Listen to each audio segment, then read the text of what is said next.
Muito bem, gente. Então, nós estamos trabalhando o confronto entre o ego self e o último item, que é o 23, experiência de iluminação. Né?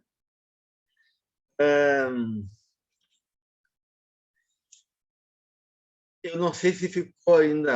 Alguém quer trazer alguma questão do item 22, né? Pode começar por aí, né?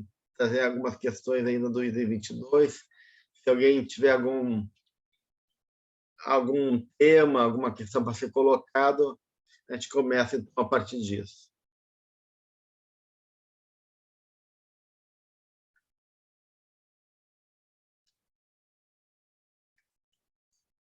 Ninguém tem nada para falar um pouquinho ainda do tema 22? Do item 22?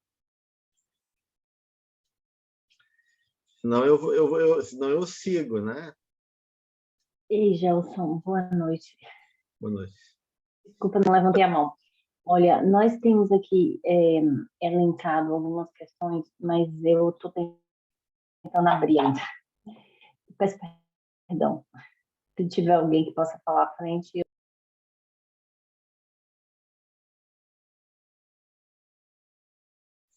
Antes da Patrícia conseguir abrir as perguntas dela, alguém tem alguma outra questão para colocar? Gilza, tu não tinha uma questão para colocar? Eu tinha aquela colocação sobre as parábolas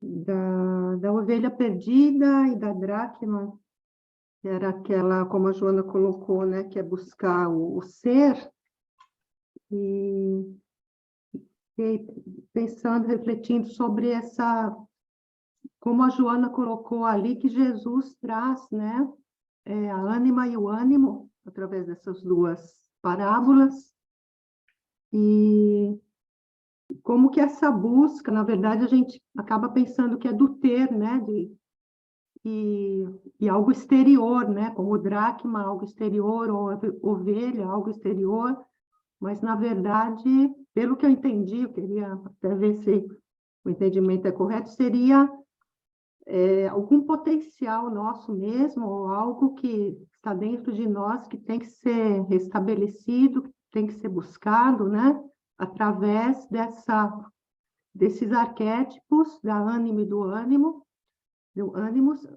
no caso que o homem, né, que foi buscar o carneirinho, ele usou a ânima para ter aquele sentimento maternal, aquele acolhimento, pegar no colo, né? E a mulher que foi procurar o dracma, que ficou limpando lá, varrendo até encontrar, ela usou a força do ânimos dela, né? Uhum. Isso eu tinha aqui entendido pelo que a Joana colocou, e aí ela ainda coloca essa questão ainda da libido, né? Que às vezes, quando se perde essa libido, acaba se desanimando, achando que não tem mais condições e abandona a tudo, né? E que deveria, na verdade, ser mais uma inspiração, né? Também, esse uso, né, da libido. Foi isso que eu queria colocar aqui, e depois tentar também se a gente vai ver alguma coisinha do item perfeição, do Jesus e Evangelho, que também nós não vimos, né? Sim, realmente, né? Que a ânima e o ânimo são essas duas forças da alma, né? E essas duas forças, né, para Jung, né, ânima e ânimo, são como um caminho para o self, né? Ou seja, chegar ao self, o Jung fala que esse caminho ele é representado pelo ânimos ânimas, justamente porque ânima ânimas eles trazem mais conteúdos arquetípicos, enquanto a sombra, a persona, o ego está mais ligado a conteúdos mais pessoais. O ânimo ânimas vai muito além, vai para o inconsciente coletivo e para dimensões arquetípicas da vida, né? Tanto interior como da vida como um todo. E, nesse sentido, ela abarca uma dimensão mais profunda e mais básica. Então, do ponto de vista da ânima da ânimos, a própria força representa a ânima como essa força mais acolhedora, ou mais feminina, ou mais sensível, e o ânimos como logos divino, né? Em cada um de nós, como a força da lógica, né? Ou da visão profunda da realidade, a ânima como a fé e a relação, né? Então, eles são forças muito básicas na composição justamente desse processo que envolve o resgate e a integração de conteúdos arquetípicos até chegar no self. Por isso que realmente, né, a Joana fala tanto da ovelha como da dracma, como a importância de poder saber utilizar essas forças da alma, né, tanto a ânimos e ânimos, como uma forma de lidar com essas qualidades, né? Então, sim, Giza, isso mais do que uma coisa concreta, falando de uma coisa simbólica, né? E está falando de aspectos nossos, né? Que tem que ser trabalhados, conquistados. E, claro, a ânima e o ânimos, eles são forças motivacionais. Que a libido, como uma carga de energia, né? Tanto vital como sexual, ela se desdobra numa força também criativa da alma, né? Então, a libido é tu ter energia, né? E catexia libidinal, ou seja, valor, né? Atração, valor de alma, né?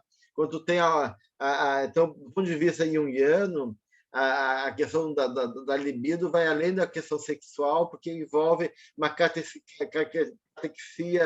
ou seja, uma energização dos objetos.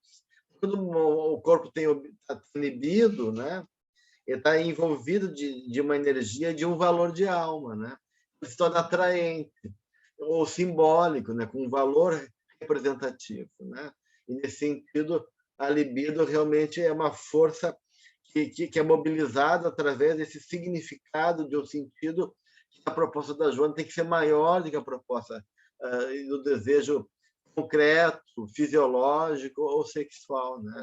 Isso envolve também essa conexão com a ânima e com o ânimo.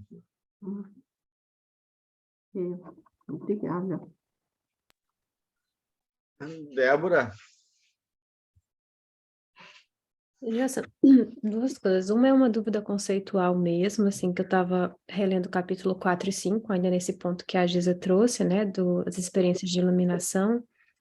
E aí, bem no começo do capítulo, a Joana vai falando, né, da importância da reencarnação, né, como uma oportunidade de aprendizagem. E ela vai falando essa questão do inconsciente coletivo, consciente individual, a gente vai assimilando, vai ampliando a capacidade de discernimento.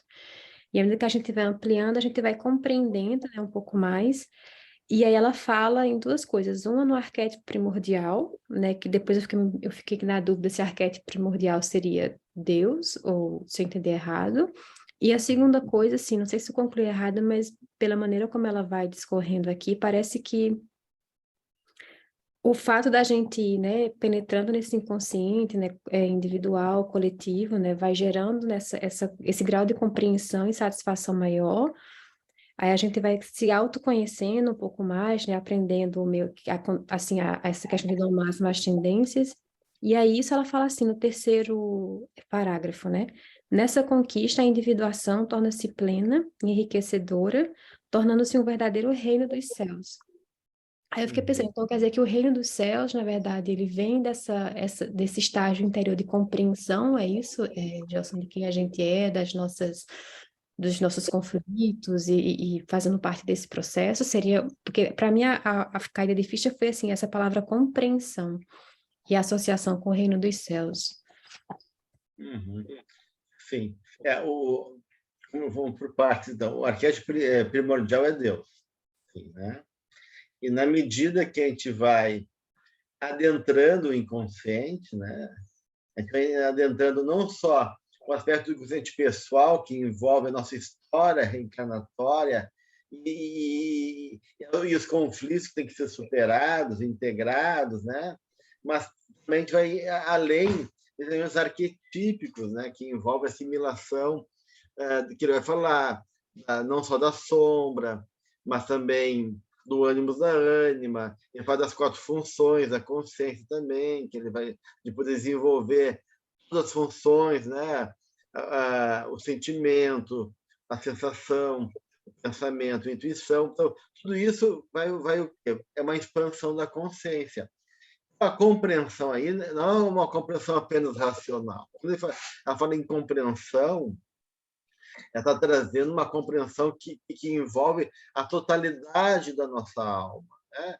Envolve mente racional e mente enquanto coração, né? Enquanto sentimento, né? E aí isso envolve essa emergência do self, que vai abarcar o ego.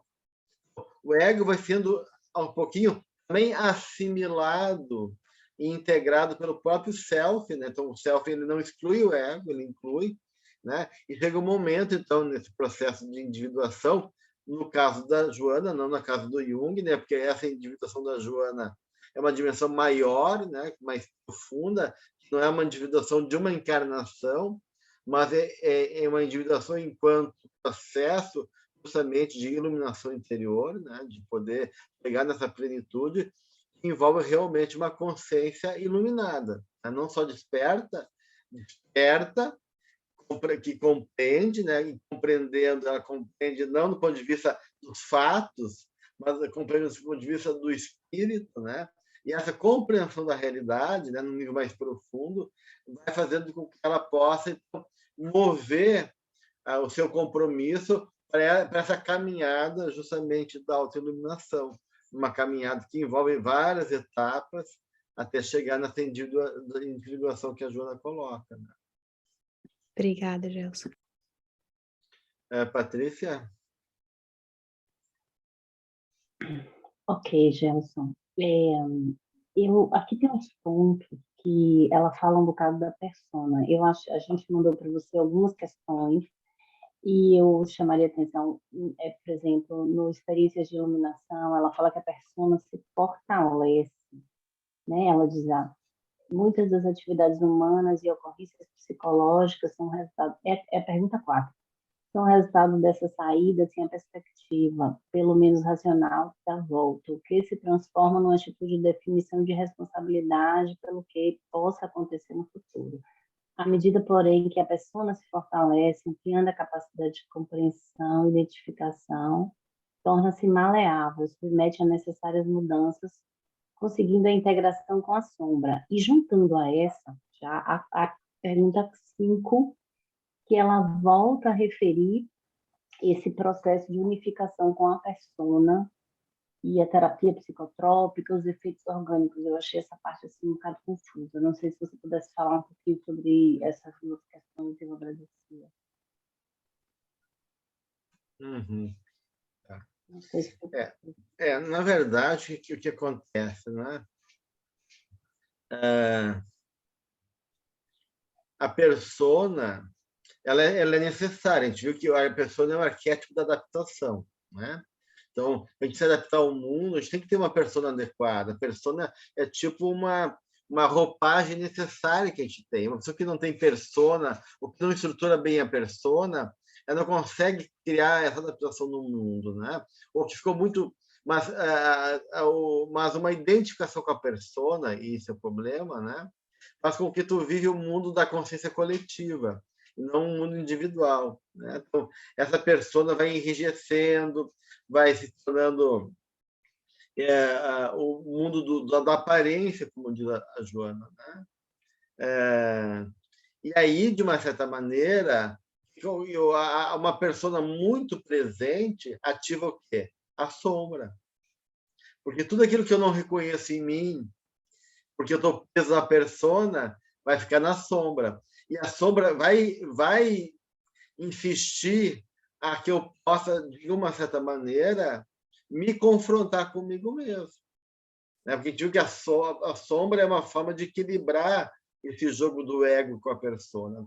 Tudo que o ego não quer reconhecer, a persona não quer, de uma certa maneira, enxergar, a sombra faz um jogo de equilíbrio, né?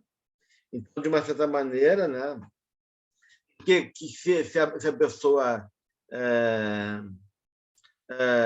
fica presa na persona, ela acaba gerando conflitos.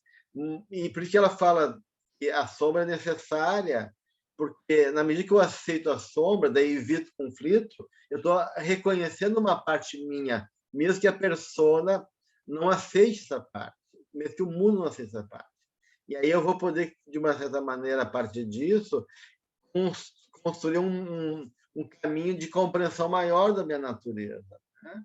Para que eu possa, de uma certa maneira, integrar todas as partes minhas, e não só uma parte que eu acredito, idealizada, ou que o mundo espera de mim, e assim por diante, né? Tem que ver o colapso da persona em algum momento, né? Então, essa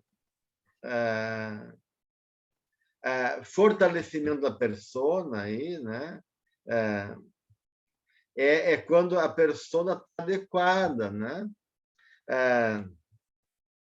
Ou seja, quando a gente consegue ter uma relação criativa, onde a persona está no papel adequado dela, né? De uma certa maneira, o que eu tenho que fazer? Eu tenho que fazer um diálogo com a vida, né? Então, na medida que eu volto para mim, né, me reconhecendo, né, e assume a minha responsabilidade em relação a mim mesmo e ao futuro, a persona começa a ser reajustada, né? E aí é um fortalecimento, não no sentido de uma rigidez da persona, mas uma maleabilidade da persona, de uma identificação maior em relação aos aspectos mais sadios, e ela pode fazer mudança, a persona realmente se torna capaz, né, de ser porosa, maleável, ao mesmo tempo forte, no sentido de não ser uma frágil, né? E poder, de uma certa maneira, fazer uma relação com a sombra. Eu não tenho medo de enfrentar a sombra, né? E aceitar essa sombra, né? Podendo fazer uma caminhada de integração daí entre o meu aspecto inconsciente não reconhecido que está na sombra e a persona que é o lado que eu mostro para o mundo, né? Então começa a ver esse processo, né, que vai começando essa caminhada de integração. Mas só para complementar, Gelson, na pergunta 5, e ela traz aqui nesse ponto do sair de si mesmo, ela traz essa questão, a unificação com a persona através de 2 milênios, a partir do momento em que se inicia a terapia psicotrópica da renovação interior, proporcionando aos neurocomunicadores, ou seja, aí ela traz esse aspecto orgânico, né? Isso é a importância de trabalhar em todos os níveis, né? Quer dizer, não pode negligenciar o corpo, né? Porque o corpo tem as coraças, né? Os conflitos, as tensões que ficam no corpo. Então, a respiração, o trabalho com as pessoas. A gente tem que ver onde está a sombra, né, gente? Às vezes a sombra está no corpo. A gente tem raiva do seu corpo, a gente reprime os impulsos corporais, a gente tem nojo do corpo, né? De uma certa maneira, muitas vezes a própria sombra está projetada no corpo, né? Então, eu tenho que, de uma certa maneira, também esse processo do estado luminoso que ela coloca aí, né, nesse esforço de integração, que ela fala de unificação com a persona, né? Tu não pode excluir o corpo, né? Porque o corpo vai refletir, de uma certa maneira, o estado interno. E o corpo vai falar, né? O corpo fala, o corpo conta uma história, né? Então, de uma certa maneira, tu tem que, de uma certa maneira, olhar também e trabalhar o corpo, meditação, respiração, a questões de dores emocionais, somatização, tudo isso são questões que, de uma certa maneira, envolvem um processo de tomada de consciência e de transformação de si mesmo também. Eu tinha mais uma, mas se não tiver mais alguém aí. Não, pode trazer para a gente poder já. Então, era essa pergunta 3, onde ela fala da criança ferida. Ela diz, do Como Envelhecer, capítulo 5. Mediante a reflexão e a psicoterapia equilibrada, a criança ferida libera o adulto encarcerado que não se pode desenvolver e ocorre uma integração entre a sombra e o ego, proporcionando a alegria inenarrável ao céu que aspira a perfeita junção das duas fissuras da psique. A dúvida é que essas são essas duas fissuras. As fissuras são, de um lado, o ego, de outro lado, o inconsciente, está ligado à sombra, né? De uma certa maneira, o que acontece? Há uma dissociação aí entre as coisas da consciência e os conteúdos do inconsciente, né? Aí, quando, de uma certa maneira, tu está em conflito, a criança ferida está lá ativada, né? Algo mal resolvido, né? De uma certa maneira, ela impede também que o ego amadureça, né?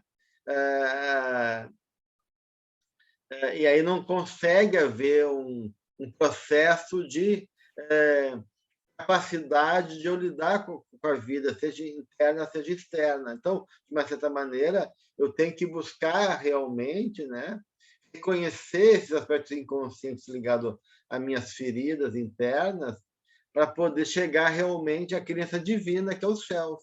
Então, de um lado, a gente tem o self, representado pelo velho sábio, a criança divina, e do outro lado, a gente tem a criança ferida e a criança ingênua, né? E tanto a ferida como a ingênua é muito perigoso, porque a criança ingênua não discrimina, ela não consegue reconhecer sombra, ela se deixa levar as coisas, a criança ferida fica magoada, fica infantilizada. De uma certa maneira, isso colabora para essa dissociação entre o adulto que tem que fazer a conta da vida e aqueles conteúdos que estão no inconsciente mal resolvidos ainda. E isso precisa o trabalho de poder compreender, refletir, para fazer um movimento, né, de integração para que aquela energia que está bloqueada lá, né, na criança ferida, seja liberada para que o adulto possa se preocupar daquele aspecto não desenvolvido e possa resgatar, então, uma condição que está presa na infância, né? Muito obrigada. Por exemplo, né, gente, eu posso ter um sentimento de rejeição muito forte na minha criança ferida. Isso vai atrapalhar muito o meu adulto, né? Porque eu vou me movimentar muito em função da criança, vou ficar muito magoado, ou vou ficar, de uma certa maneira, gastando muita energia querendo ser aceito. Então, de uma certa maneira, o meu adulto, e às vezes o adulto não consegue reconhecer isso, ou reprime a criança ferida, ou se identifica com a criança e não consegue mediar, né? Daí o adulto também fica, de uma certa maneira, preso lá, ou julga, né? Então, tem que haver esse equilíbrio, esse processo de reflexão para integrar e poder realmente... E às vezes o adulto é muito defensivo, né? Ele age de maneira também infantil, na medida que ele quer proteger a criança ferida e cria uma defesa que não é adequada. Então, tem vários elementos que podem ser, digamos assim, espaços de conflito e de impossibilidade das coisas fluírem mais, porque tem esse nó aí entre esse adulto que está preso lá à criança ferida. Ok, Gelson, obrigada. Mais alguma coisa, gente? Vamos adiante? Do 22 Nós vamos começar agora, Gelson. Não, tudo isso faz parte, né? Eu sou ali também, né? Ainda não começamos.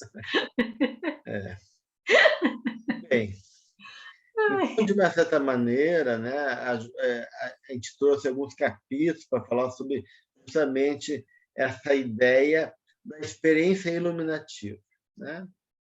E, de uma certa maneira, né, a vida, tudo concorre à iluminação, né? tudo concorre à iluminação.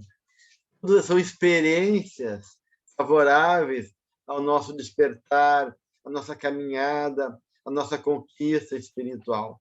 Mas dentro dessa experiência iluminativa, né, existem alguns elementos que são básicos, fundamentais, né, para poder de uma certa maneira conquistar aí essa caminhada iluminativa. Então, de uma certa forma, uma delas é justamente a gratidão, né?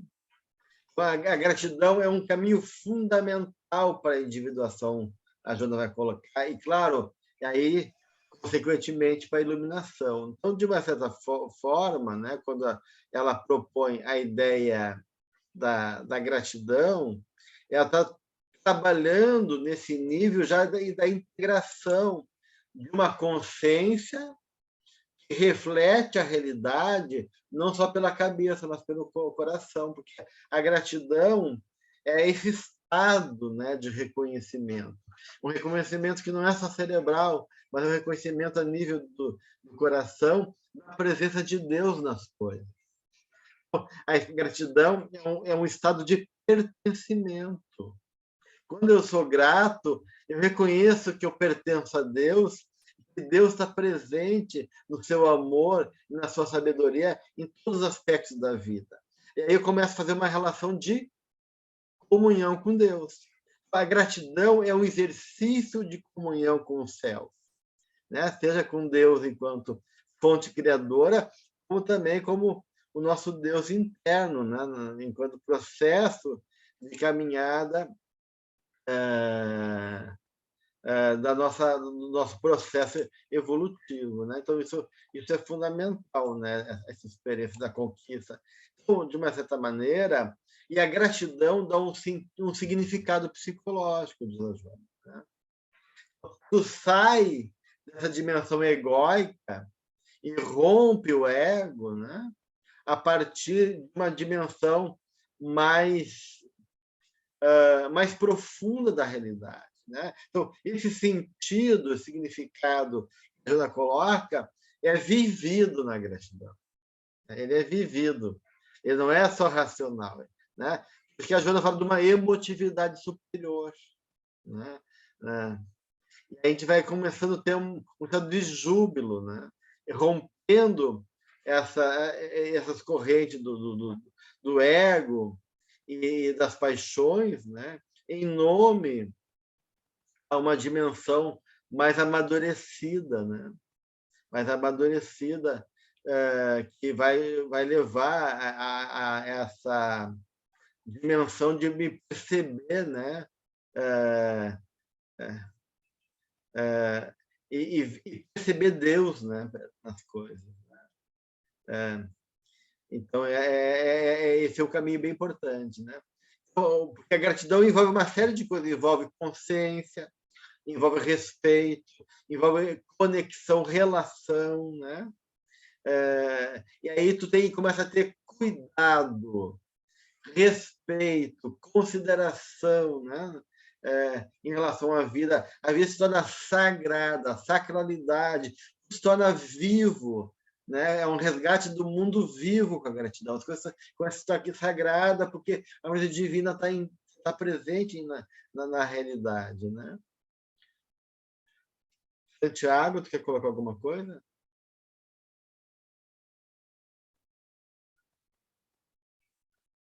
Desculpa, Gelson. Para eu não ficar errado, quando yo pienso en mi vida, en todo lo que he ido atravesando, en estos momentos yo miro ese pasado con mucha gratitud. El dolor, los errores en los que me he sumido, las equivocaciones, tal vez algún desvío. Y esto ha tenido para mí un coste emocional. Sin embargo, ahora, cuando miro y repaso el pasado, lo miro y repaso con gratitud, porque tal vez ha dado de mí una dimensión que yo no esperaba, más cercana a la realidad. Uhum. ¿Está errado esto? Não, não, com certeza, porque tu começa a ver as coisas de maneira diferente, né, Santiago? Aí tu se reconcilia contigo e com a vida, né? Há nessa de reconciliação, né? Aquela ideia que Jung diz, tu descobrir que o pior inimigo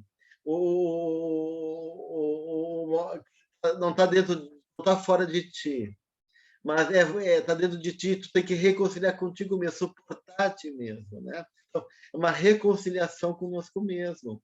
E isso envolve aceitação e gratidão pela caminhada que a gente fez, mesmo que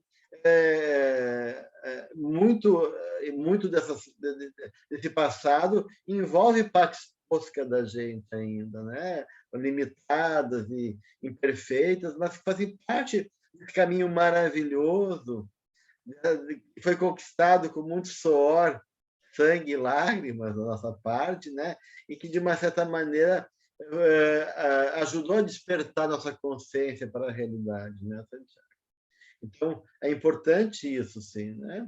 Então, porque a gratidão é um momento de individuação para eu, e para Joana também, né? Porque ela vai falar justamente disso, quando o ser humano recorda o passado com alegria, né? Caminhos que foram vencidos, se alegra em relação ao presente, que é uma oportunidade abençoada que a vida está te dando, né? E encara o futuro sem receio, né? Porque a gente vai diluindo, a Joana falou, os aspectos negativos dos arquétipos, né? Vão sendo diluídos e vão sendo integrados, né? E aí tu começa realmente a ter uma visão mais alargada da existência e enxergar essa caminhada toda, desde o passado até o futuro, de maneira positiva. Muito obrigado, Celso. Muito obrigado. Então, a gratidão é uma das coisas mais importantes nesse caminho. A segunda coisa que Joana coloca aqui, no caminho iluminativo, é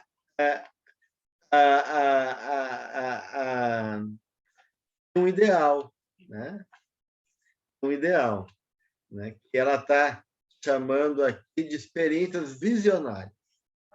Então, a gratidão é a base para poder fazer um processo de iluminação. A outro elemento básico são as experiências visionárias. Ela fala da importância da imaginação ativa, né? Ou seja, né? De a gente aspirar coisas, né? A vivência é poder, de uma certa maneira, enxergar além, né? Ter essa compreensão maior, né? Quando ela diz que tem experiência visionária, dá em duas etapas. A primeira, quando tu já está com essa consciência mais amadurecida, né? De uma certa maneira, e aí, de uma certa forma, as coisas confluem positivamente, né? Daquela ideia que se o discípulo está pronto, o mestre aparece, né? E a outra é a parte também paranormal, porque a mediunidade, a sensibilidade, também é algo visionário. A mediunidade é um portal maravilhoso da nossa experiência de um mundo a se realizar, de uma potencialidade de recursos ainda não explorados, né? Então, essa questão visionária, na verdade, envolve três coisas. Envolve um ideal, de poder me ver, querer e ser feliz e me identificar com Deus, no sentido não de uma inflação do ego, mas de saber que eu tenho uma parte divina dentro de mim, né? E ter ideais divinos, ideais superiores. A questão da compreensão me possibilita, de uma certa maneira, numa postura aberta para o crescimento, em favor daí de que essa compreensão me ajuda, então, a compor de maneira favorável a vida, e a sensibilidade paranormal, né? Essa divisão transpessoal da realidade me contata com outro mundo, além do mundo ordinário, corporal, limitado da matéria, né? Então, o mundo místico, o mundo mediúnico, né? O mundo da conexão, da mente conectiva, da mente em comunhão, da mente aberta para o além, né? Esse além não é só os espíritos, é o além do mais, do que está além de mim ainda, né? Que está à espera de ser desenvolvido, à espera de ser conquistado, né, na minha vida, né? Então, esse é o segundo aspecto, que é as experiências visionárias. Eu sou Li.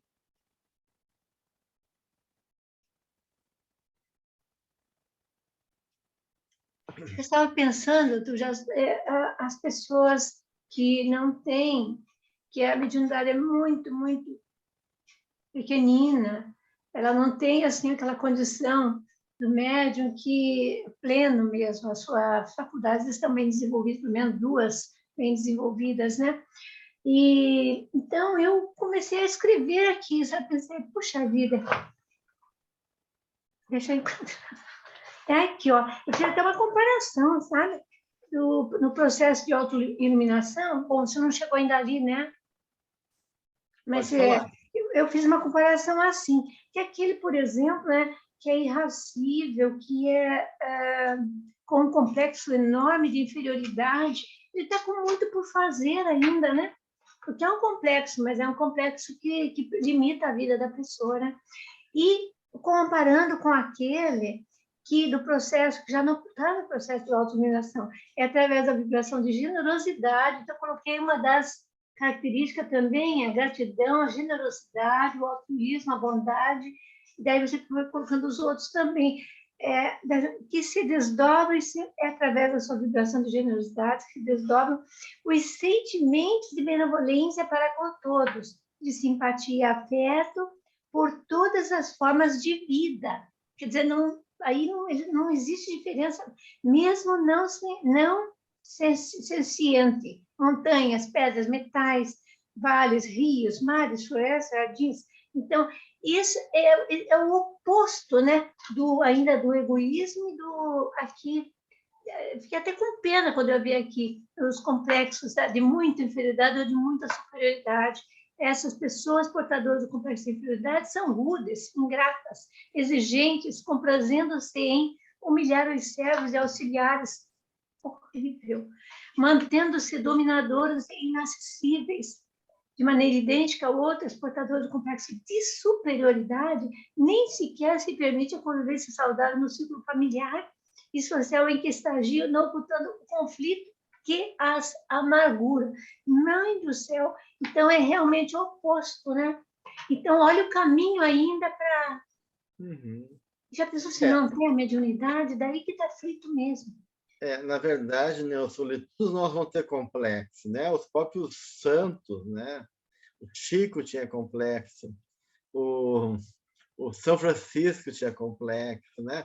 O complexo é inerente à nossa natureza do ego, né? O complexo não quer dizer que seja patológico.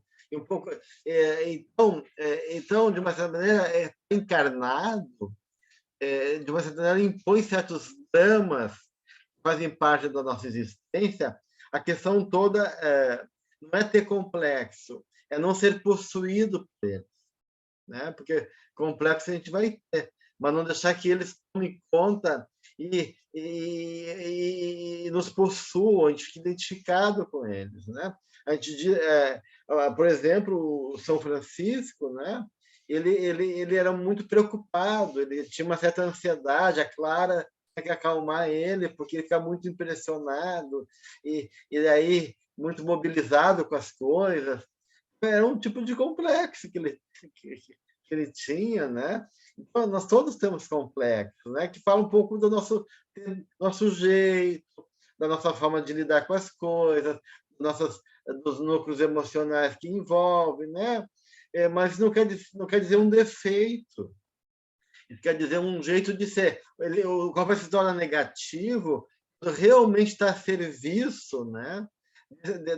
Desses conflitos, ou da necessidade do ego de se autoafirmar, ou dessas feridas que acabam, de uma certa maneira, ocupando o nosso tempo e roubando a nossa energia, né? Daí isso acaba se tornando realmente problemático, né? Então, né, isso aí sim, a gente tem que ter uma caminhada para ser vencida, né? E sair desse lugar, desses aspectos que tu colocou ali. Mas vocês falam de uma natureza já espiritual empobrecida, né? Agressiva, egoísta, orgulhosa, que ainda nós trazemos dentro de nós como traço ainda, a gente tem que ir vencendo aos poucos, né?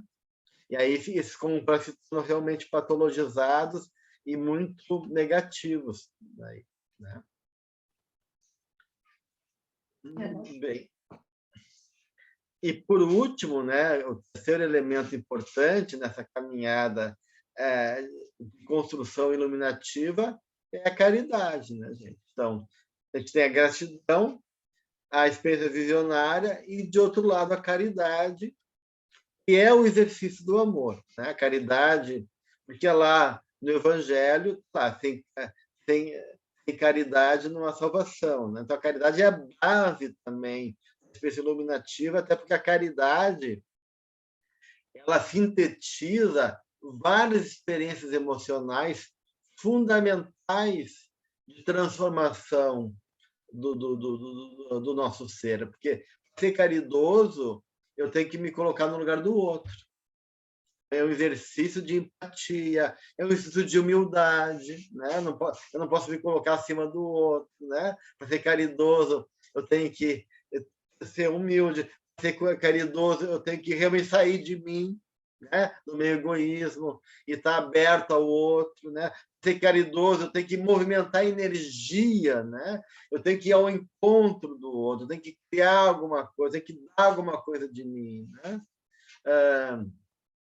E de uma certa maneira, né? Então a caridade ela é um grande exercício, um exercício que sintetiza, né? Muita coisa ao mesmo tempo, né? E de uma certa forma rompe padrões antigos, movimenta energia, né? O que faz a caridade, né? Rompe as coraças enrijecidas da tua alma, né? Tu movimenta energia amorosa, e essa energia é de cura, ela é transformadora, né? Então, com a caridade, de uma certa maneira, vivendo uma espécie de totalidade na caridade, né? Então, a caridade realmente é a experiência, né? A experiência. Porque tu exercita a ânima, tu exercita o ânimo, tu desperta o self na caridade, né? Tu sai de ti, o self vem, né? Tu tem uma espécie de comunhão, né, com o outro, com a vida, na caridade, né? Então, de uma certa maneira, a individuação, como conquista evolutiva do ser humano, como expressão dessa conquista, se dá muito também pela caridade, né? E na caridade se torna igual ao outro, se torna um irmão do outro. Não é diferente do outro. Naquele momento vocês são iguais naquele momento, iguais na dor, iguais no desafio, iguais no momento da cooperação, né? Então, de uma certa maneira, sai da experiência mística do Levebru, né? Da diferenciação da criança, do bebê, é um momento de comunhão, mas num momento primário, aquela dimensão da individuação que a Joana coloca, a individuação enquanto conexão, né? Experiência de conexão com o cosmos, né? Com o outro. E aí a gente vai chegar, então, justamente nessa abertura, nessa sensibilidade, né, que a caridade te oferece, de se tornar um com o outro. E aí, então, a caridade também vai abrir espaço tanto para gratidão, e tanto também para a experiência visionária. Então, a caridade ocupa um lugar central na proposta dos espíritos para nós, né? E aí a Joana vai falar justamente no estado de êxtase, né? Em vez de fugir do mundo, né? Estudar inútil, isolado, porque eu não quero as vibrações negativas do mundo, né? Eu não quero me misturar com as coisas negativas da vida, né? Tu busca a solidariedade, a convivência com todas as criaturas, né? Reconhecendo que somos parte da família universal, né? E aí tu se abandona, né? Porque cai de abandono de tudo e de todos, que gera o êxtase, né? Que Joana vai dizendo a negação do ego, na verdade do ego, uma dimensão da experiência do self, né? Então, a Priscila vai citar, né, no capítulo 10, né, enquanto capaz da saúde, em busca da iluminação interior, justamente a autoiluminação. Vai citar ali o próprio Siddhartha Gautama, né? E que ele viu que não era fugindo do mundo, né, que ele ia se iluminar, né? Mas sim através do equilíbrio, né, e da superação do apego, né? Então, de uma certa maneira, ela vai dizer que a conquista do Reino do Céu não afasta o indivíduo do mundo, mas na convivência, né? E para poder ser um estímulo para os outros, poder realmente, né? E a caridade aí é uma parte fundamental nesse sentido. E quarto elemento que eu poderia citar aqui, né, para fechar assim, né, essa caminhada da conquista do interior, é a fé, né? A fé também é algo fundamental para a gente poder criar uma base, né, de experiência favorável à iluminação, porque a fé ela é uma experiência não racional. Mesmo que a fé seja raciocinada para nós, né? A fé ela é um instinto, né? A Joana fala que ela é genética, né? A fé já é inerente, a gente vai ter que ser burilada, desenvolvida, mas enquanto fé é uma experiência realmente de reconhecer, né? O reconhecimento de que eu sou cuidado por Deus, né? Eu tenho fé, eu tenho certeza, mesmo que tudo diz que não, tudo está contrário a eu acreditar naquilo, mas eu tenho elementos internos que me fazem me sustentar e dizer, não, eu acredito, né? Então, de uma certa maneira, essa experiência é uma experiência que não é racional no sentido da cabeça, uma experiência que é do coração. Então, a fé é uma consciência do divino ali me cuidando, né? E eu poder realmente me entregar a ele, confiar a ele, né? E essa fé me sustentar para poder levar adiante os meus compromissos, né? Então, isso tudo faz parte, né? Dessa caminhada iluminativa, né? Então, a fé também é um dado bem importante aí, né?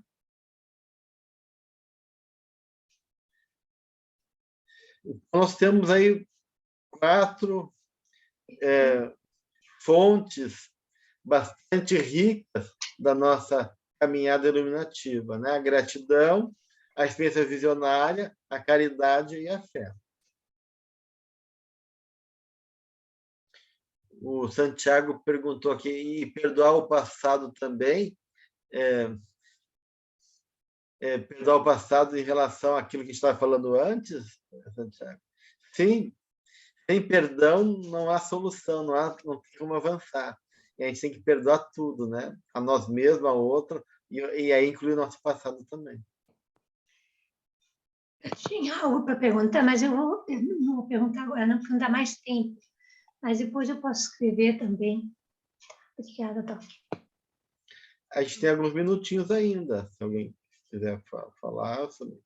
Me tirou aí, é muito eficiente. Tá bom, eu vou perguntar rapidamente, porque também é muito interessante por causa aqui na parte do altruísmo, né? Que como ele é uma antítese, né, do egoísmo, e interessante que aqui fala até na libido, né? O desejo de posse e prosperidade tipifica o egoísmo na área libertadora do altruísmo, se converte em anelo de doação, de felicidade, de fraternidade. E aqui a outra também. O próprio desejo muda de conteúdo, perdendo a fase tormentosa de jogos de prazer, para constituir uma aspiração de serviço. Aqui os impulsos da carne, que é a libido, né, que naquela parte ainda mais terra-terra, que busca satisfazer os instintos, transformam-se em arrebatamentos de bondade e compreensão humana. Daí a gente compreende o êxtase dos santos, né, quando eles já são santos. E o próximo deve ser usado para ser dignificado. Achei maravilhoso, meu Deus do céu. Incrível. Porque o gozo é o gozo da alma, né? E não tanto da carne. Tu consegue transcender os apelos do corpo, que são importantes para poder realmente criar necessidades e reconhecer questões nossas, né? Mas tu vai para um outro gozo, né? O gozo do espírito, da comunhão, o gozo dos valores divinos, o gozo da caridade, o gozo do encontro de almas, o gozo da comunhão com Deus, o gozo... A própria gratidão vai te dando essa percepção da presença viva divina, né? Com a natureza e assim por diante, né? Aí chega esse momento como a Teresa d'Ávila, né? Que entrava em êxtase, e outros espíritos de luz que estão nesse estado, né? Já de comunhão com o próprio Deus, né? Uhum. Por isso, não confundindo, né, Gelson? Porque a libido é uma coisa bonita e coisa, porque aqui está falando das paixões fortes, aquelas coisas muito que não é bem exatamente, mas assim, os casais, por exemplo, meu Deus, abençoados, aqueles que têm uma comunhão maravilhosa, né? Claro, claro. Muito bem, gente. Então, a gente vai encerrando esse roteiro, né? De estudo, claro, encerrando enquanto convite desse estudo que foi feito, porque o estudo não se encerra, a gente pode, né, a gente passou por Joana esse ano, né, mas a gente podia retomar e cada item desses e ter muito mais para falar ainda, né, mas é só um momento, são 5 anos de curso, é quase uma faculdade, né? Mas, né? Que é para dar uma base de Joana, né, para a gente, para poder incentivar e mobilizar nós a continuar estudando, né? Então, Gelson, mas nós não vamos continuar porque você mandou um novo programa. Sim, daí em março, né, dia 20 de março, a gente retoma o programa novo. Ah, ok. Tá? Que é Jesus, a luz do Evangelho, né? De aqui para lá? Oi? De agora para lá, nada mais? Sim, é o novo roteiro agora, né? 20 de março. Jesus, Evangelho, a luz da psicologia profunda. Então, mas se eu compreendi, você disse que nós vamos ter, que isso chega a 5 anos, todo desde o começo do introdutório. A gente vai ter depois, esse é o 4º ano, né, Jesus. Depois tem o mundo relacional, que é o 5º, né? Tem mais 2 anos de estudos, né? Ah, benção. Ótimo, maravilha. Certo, gente? Então, assim, foi um imenso prazer estar com vocês nesse ano. E vai ser um imenso prazer continuar com vocês, para quem quiser, a partir de março, então, né? Mas eu tenho uma pergunta, então não tem mais aula? Do roteiro esse já concluiu. Aqui. A gente retoma em março agora, sabe? Então vai fazer pausa?